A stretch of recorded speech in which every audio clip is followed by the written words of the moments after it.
Okay, folks, listen. In the past, I did a few videos about the movie Back to the Future and how it connects to the Seattle Space Needle and Elvis.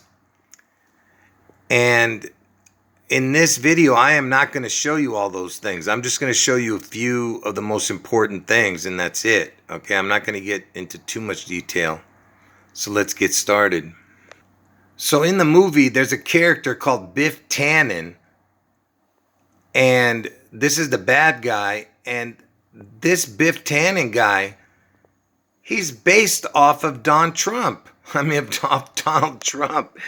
That's what the guy who made this movie said, that this character is based off of Donald Trump. Let's look at this PP face. Let's get the letters PP right here. Anyway, notice he's got sideburns. You see the long sideburns? Because I told you Elvis had long sideburns too. Because I told you Elvis and Trump are the devil twins. At the calculator moment, you start off from down the street, driving directly toward the cable, accelerating to 88 miles per hour.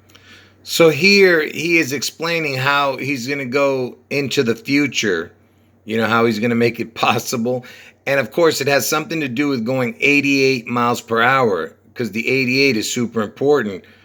Because I told you Trump gets his head wound on 8/4, Obama's birthday. Trump gets his head wound and he survives.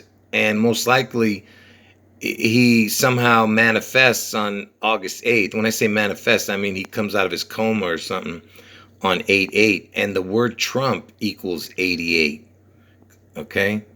Meanwhile, we've outfitted the time vehicle with this big pole and hook, which runs directly into the flux capacitor. So here's an important piece of the puzzle. You see, he pointed at this thing called the flux capacitor, or whatever the hell, and look at what this thing looks like. So the car is a DeLorean, and that's where this flux capacitor is on the car. You see, it's right there. And look, it says out of time, because that's right. The end is near. Anyway, it's a DeLorean time machine, basically, right? And here's a close-up. Look at what this looks like. It looks like the top of the Space Needle, you see? And here's a view from the top of this flux capacitor, the Back to the Future car. And here's the top of the Space Needle, you see? Anyway, I'm just saying it looks like the Space Needle, all right? Now, this is the very first scene, basically, in the Back to the Future movie. You see Michael J. Fox, he picks up a guitar and a guitar pick, and he stands in front of this giant speaker, and he puts it at full blast, okay, before he plays a note on the guitar, and look what happens, okay?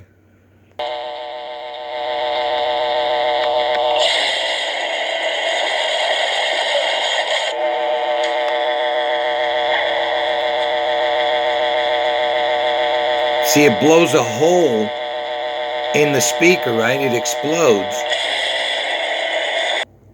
And what does the top of that, what does that speaker look like?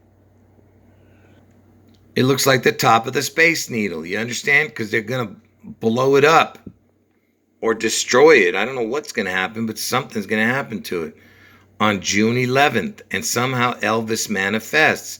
And that's what the guitar was. He had the guitar and the pick in his hand. And basically, it's just representing Elvis when Michael J. Fox had the guitar in his hand. Basically, they're saying that Elvis shoots through the Space Needle, the eye of the needle. Do you understand? Because Elvis is the camel that shoots through the eye of the needle. So in the movie, they show Michael J. Fox riding a hoverboard. Okay, it's just like a skateboard without wheels, and it was flying on its own. It's called a hoverboard. And the reason I'm showing you this, because like I said, there's things that connect to Trump, and then there's things that connect to Seattle and Elvis. Now look at this. First of all, it says Mattel right here. And it's almost like the word Seattle. The only difference is there's no M, or Seattle's SE and this is M. But anyway, it's close to Seattle. But here's what's important. Okay, the word hover and the word board. Okay, because if you change the letters to broad, because you can make the same another word from the same thing right here, from these letters. So board can be broad. See, the Seattle Space Needle is at 400 Broad Street. Okay? And broad is the way that leads to destruction. Do you understand? But anyway, broad is the same as board, same letters, like hoverboard. Now I'm going to show you why hover is important. Now put your thinking caps on, because this is going to be a little bit difficult to understand, but it's very important that you get this information. So when doing just simple, whatever what is called this type of gematria, but look, A is 1, B is 2, C is 3, and so on until you get to Z, which is 26. Okay? Now, when someone says, what is the backwards numbers? Backwards, now the Z, which was the 26th letter forward, now Z is 1 and A is 26. So that's all basically you're doing. Okay? Now, the name Elvis, this is the forwards number. Okay? E is the 5th letter of the alphabet, L is the 12th letter, V is the 22nd letter, I is the 9th letter, S is the 19th letter for the word Elvis. Okay? Now, when you go backwards, the word Elvis, these are the letters, and this is what it would equal. Because see, E is the 5th letter, but backwards, V is the 5th letter. So V equals 5. The L backwards is O, which would be the 12th letter. V would be E, 20. It would equal 22, and so on. I is the 9th letter. Backwards, it's R. Now the R is 9. S is 19. Backwards, it'd be the H. H is 19. Okay. So now, what is the only word you can make with the backwards letters of Elvis? This is what Elvis forward. This is Elvis backwards. So pay attention. These are the only letters. There's only one word you can make with these letters.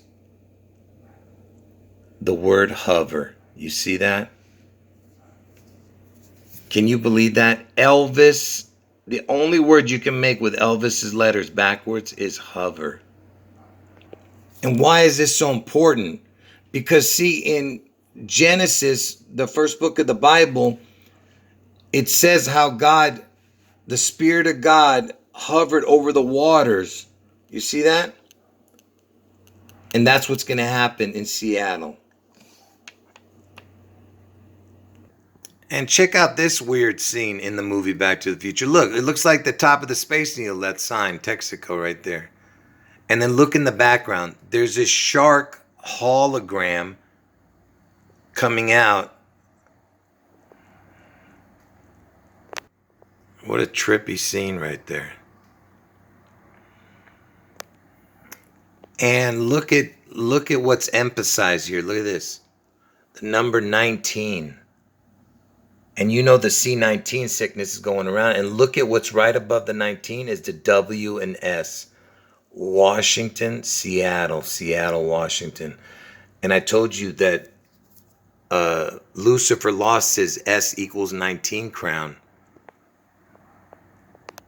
And I told you that during Trump's presidency, they did a show called, there's a TV series called Station 19. And it's about firefighters based in Seattle. Okay.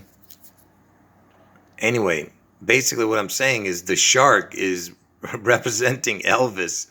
Who knows? It might be a hologram we see of Elvis. We don't know what it's going to be on June 11th in Seattle, involving the Seattle Space Needle.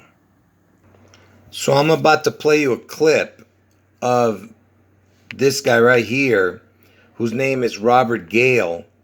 He was the co-writer of Back to the Future with Robert Zemeckis. Okay, now watch what this guy says about Elvis. and ask yourself, why is he mentioning Elvis?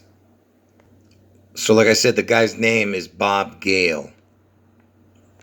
Okay, here we go with the interview. Correct. In part two, when Biff owns a casino and needs to put his name and his picture on everything, one of the inspirations for that was Mr. Trump. So, some fans believe that Back to the Future predicted the 9/11 attack. Any truth to that, Bob? Of course. So yes, during the movie, they had this scene where they showed the Twin Pines Mall sign, and it says 116. See, it's the 11/6/6/11, because I told you Elvis appears on 6/11 in Seattle. And they were saying when you turn the sign upside down, it says 9/11, right? And look, it kind of would be WA if you turn the A back this way. It'd be WA is Washington. But anyway, forget about that.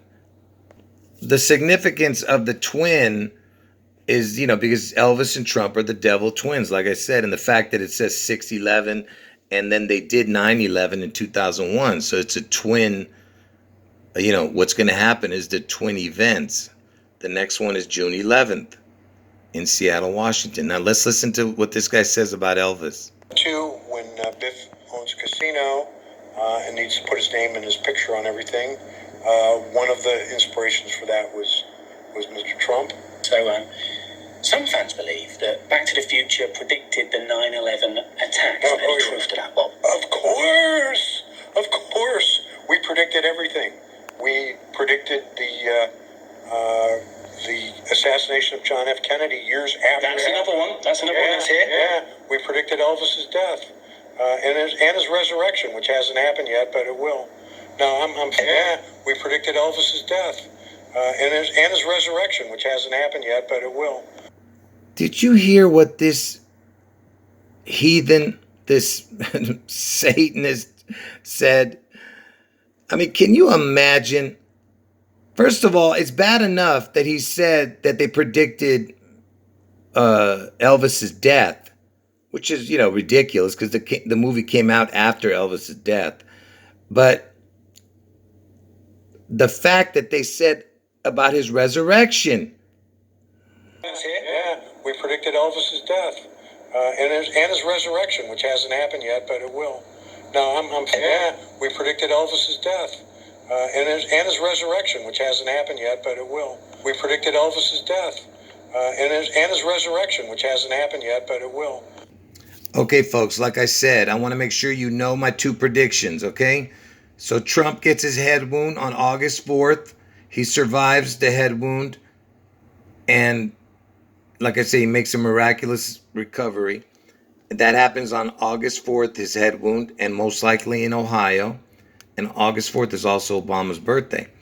Anyway, and Elvis, somehow he manifests his name, his image, having to do with Seattle and the Space Needle on June 11th, 6/11, which is the upside down 9/11. Elvis in Seattle. Okay? Those are my two predictions. End of video.